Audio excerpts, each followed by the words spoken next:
Update ko lang kayo mga bossing, yung mga nag-order po sa amin, ayan mga boss, Holy Week po tayo ngayon. Sigurado mga bossing, maa-adjust na naman po itong araw ng paggawa po namin. Mula nung Monday po mga bossing, sarado na po kami. Bali magbubukas pa lang po niyan kami mga bossing, April 6 mga boss, yung pagbukas po namin dito. Kumusta po kayo mga bossing? Ito po yung bagong branch po natin. Ito po yung papuntang Bataan mga bossing. Malapit po ito sa Bataan. Ito yung boundary po ng Pampanga at Bataan mga bossing. Yung gusto naman po mag-order na OFW, ayan mga bossing, i-chat nyo lang po ako sa PA Samya. Yan po yung personal na Facebook ko mga bossing. Kung gusto nyo po mag-order mga boss, ayan, tawag lang po kayo sa cellphone number ko. Nandiyan po sa screen mga bossing. Pasyal lang po kayo mga bossing sa mga branch po namin na malapit po sa inyo. Ito mga bossing, ito po yung bagong bukas po namin na branch dito sa papuntang Bataan mga bossing. Ito po yung mga available mga bossing na ginagawa po namin ngayon. Ito po yung mga order ng mga OFW. Ayun mga bossing, shoutout po sa lahat ng mga OFW na nagtitiwala po sa akin. Ayan mga bossing, ito rin po yung mga iba't ibang mga lugar, iba't ibang mga bansa mga bossing na nag-o-order sa akin. Yung iba nasa kabilang branch, yung iba naman nasa kabilang pwesto mga bossing. Ayan mga boss, kaya pinapakita po namin kung paano po kami gumawa ng mga L300. Ito po yung masasabi ko po sa inyo mga bossing, sa lahat ng mga nag-o-order po sa akin mga bossing.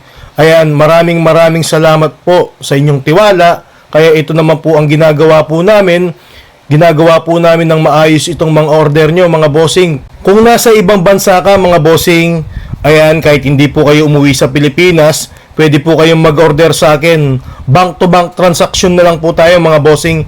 Yung gustong magpagawa, tapos pag tapos na po yung unit nyo, ayan mga bossing, yung ibang mga nasa ibang bansa, pinapakuha po nila sa mga relatives po nila dito sa Pilipinas. Tapos yung ibang mga OFW naman, ang ginagawa po nila, ayun mga bossing, nagpapagawa din po sila ng advance po sa araw na ipapagawa po nila sa amin na darating po sila sa Pilipinas. Para kung sakali man na darating po dito sa Pilipinas, mga bossing, tapos na po yung unit po nila. Ito po yung ginagamit po nilang pangsundo sa airport mga bossing para hindi na po sila gumastos sa mga inaarkila po nilang mga sasakyan or van mga bossing na ginagamit po nilang pauwi sa mga kanya-kanyang probinsya mga boss. Ito naman po yung mga masasabi ko sa mga gawa po natin. Ayun mga bossing, dumadaan po yan sa quality procedure sa mga tao po natin mga bossing. Ayun po yung masasabi ko po sa inyo, yung gustong magpagawa, ayun mga boss. Pagawa na po kayo mga bossing habang marami po tayong mga available po na unit. Yung mga ginagawa po namin mga bossing, iba't ibang body po yan. Meron po tayong drop side body, aluminum body, mga stick body na pang LPG.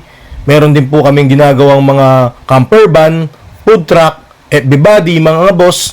At yung mga truck mga bossing, ginagawa po namin yung mga dump box mga boss. Yung mga ginagawa po nilang wing van, meron din po kaming gumagawa po niyan mga boss.